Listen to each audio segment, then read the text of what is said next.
আসসালামু আলাইকুম। ঈদ মোবারক। খেলা জমছে। আমি প্রথমে ভাবছিলাম যে ইরান আসলে একটা সিদ্ধান্ত নিবে, তবে এই টাইপের হুলস্থুল সিদ্ধান্ত নিবে সেটা অনেকে বোঝেন নাই। যদি শুনতে ভালো লাগে তাহলে যারা ইরানের ফলোয়ার আছেন ভিডিওটা সর্বোচ্চ শেয়ার করবেন। কথা বলছি, গতকালকে আপনাদেরকে বলছিলাম যে ইরান একটা বিশেষ প্যারাট্রুপার ফোর্স এটা নিয়োগ করছে কোথায়? ইরানে। অর্থাৎ প্যারাশুটে করে প্রায় 2,500 মার্কিন সেনা ইরানে অবতরণ করবে। এমনকি বিমান ঘাঁটি, ক্ষেপণাস্ত্র ভান্ডার বা আরো বিভিন্ন যে গুরুত্বপূর্ণ জায়গাগুলো আছে সেগুলো তারা দখল করবে বা ইরানকে কার্যত অকার্যকর করে ফেলবে। তো প্রশ্ন হচ্ছে, ইরান কি বৈশা বৈশা আঙ্গুল চুষবে? মধ্যপ্রাচ্যের বিভিন্ন ঘাঁটিতে তারা পাঠাবে 7,500, 2,500 আসবে আকাশপথে ওইটা, অর্থাৎ 10,000। তো সেই 10,000 সেনার বিপরীতে মার্কিন যুক্তরাষ্ট্রের 10,000 সেনার বিপরীতে 10 লক্ষ 10 লক্ষ সেনা মোতায়েন করতে যাচ্ছে ইরান। আর এই খবরে যারা স্থল অভিযান চালাইতে আসবে এদের মানসিক অবস্থাটা কি আপনি জাস্ট একবার ভাবেন।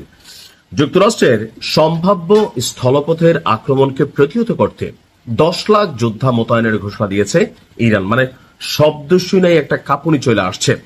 তেহরান যে কোনো ধরনের মার্কিন স্থল অভিযানকে আত্মঘাতী পদক্ষেপ হিসাবে বর্ণনা করে দেশ জুড়ে আপনার মানে বিশেষ একটা সামরিক প্রস্তুতি শুরু করে দিয়েছে।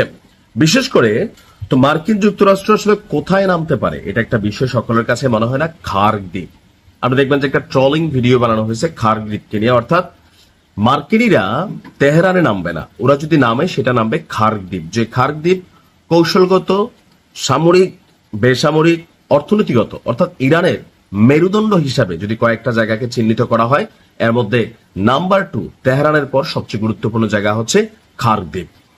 কৌশলগতভাবে অত্যন্ত গুরুত্বপূর্ণ এই খার্গ দ্বীপকে রক্ষায় সর্বোচ্চ গুরুত্ব দিচ্ছে ইরান, যেখান থেকে ইরানের মোট তেল রপ্তানি প্রায় 90% পরিচালিত হয়। তার মানে বুঝতেই পারছেন যেটা তেলে ভাসা একটা শহর।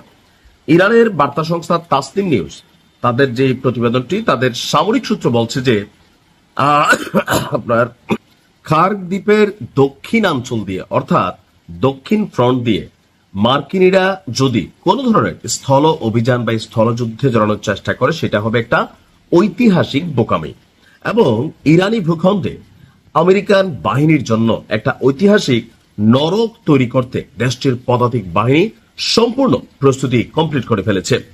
ইতিমধ্যে 10 লক্ষ সেনার একটি বিশাল বাহিনীকে স্থলযুদ্ধের জন্য সুসজ্জিত করার পাশাপাশি গেল কয়েকদিনে ইরানি তরুণদের মধ্যেও, অর্থাৎ যারা এতদিন সামরিক বাহিনীতে ছিল না বা যুদ্ধে জড়াইতে পছন্দ করতো না, তাদের মধ্যে একটা বড় অংশ আপনার যুদ্ধে অংশ নেওয়ার আগ্রহ প্রকাশ করছে। দেশটির আধা সামরিক বাহিনী বাসিজ, আইআরজিসি এবং নিয়মিত সেনাবাহিনীতে যোগ দেওয়ার জন্য হাজার হাজার তরুণ রিক্রুটমেন্ট সেন্টারগুলোতে ভিড় জমাচ্ছে। এই সংঘাতে অংশ হতে ইচ্ছুক তরুণদের এই গণজোয়ারটিকে দেশটির সামরিক কর্মকর্তারা জাতীয় সংহতির বহিঃপ্রকাশ হিসেবেই দেখছেন। ইরানি কমান্ডিং অফিসাররা দাবি করছেন বর্তমানে তাদের জনবল এবং যুদ্ধের সরঞ্জাম যে কোনো বড় মাপের অনুপ্রবেশ ঠেকানোর জন্য আপনার শক্তিশালী।